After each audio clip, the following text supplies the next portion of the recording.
Most football players train a lot. They go to the pitch, they work on their dribbling, they do skills, cones, and touches. But then the game comes, and nothing really changes.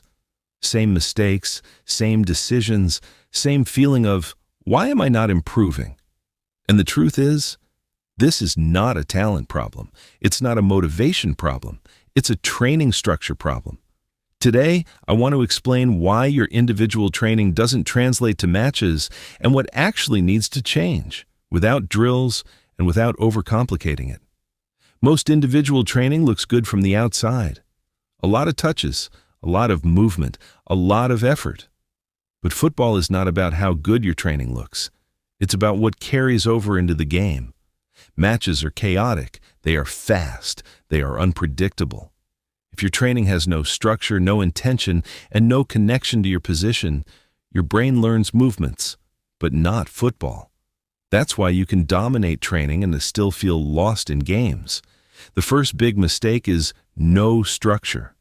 Many players train like this: a bit of dribbling, a bit of shooting, a bit of passing, a bit of everything, but with no clear focus. Improvement doesn't come from doing more things. It comes from doing the right things with intention.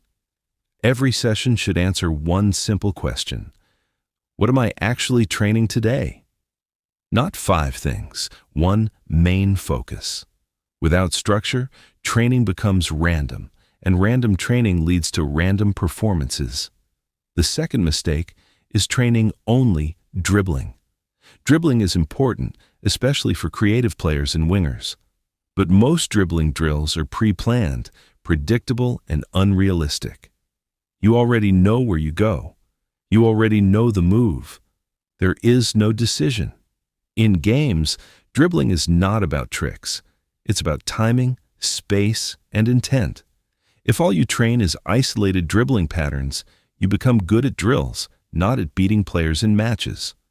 Another huge reason why players don't improve is that they train like everyone else.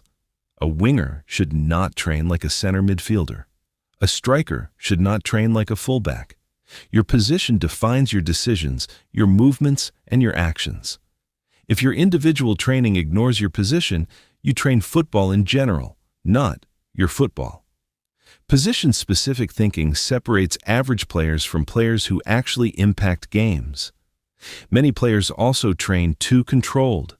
Every touch is planned, every movement is forced, every action is corrected. But football is a flow sport. The best players play with freedom. They adapt. They feel the moment. If your training never allows freestyle, creativity, or self-expression, you train the body, but you block the mind. Flow phases are where confidence grows, instincts develop, and game feeling improves.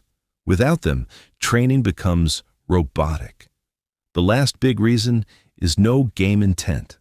Many sessions have movement, but no purpose, no scanning, no decision, no pressure. In games, every action has a reason. Protect the ball, beat a defender, create space, finish, or assist. If your training doesn't simulate intent, your brain never learns to connect actions to outcomes. You move a lot, but you don't play football. So what actually needs to change? Not more drills, not harder sessions, not longer training. What you need is clear structure, position-focused thinking, space for flow and creativity, and game-related intention. Your training should feel like, this prepares me for situations I actually face in matches. When training and games speak the same language, improvement becomes inevitable. If you feel like you train a lot but don't see results on the pitch, don't train harder. Train smarter. Follow the channel if you want your training to finally translate to games.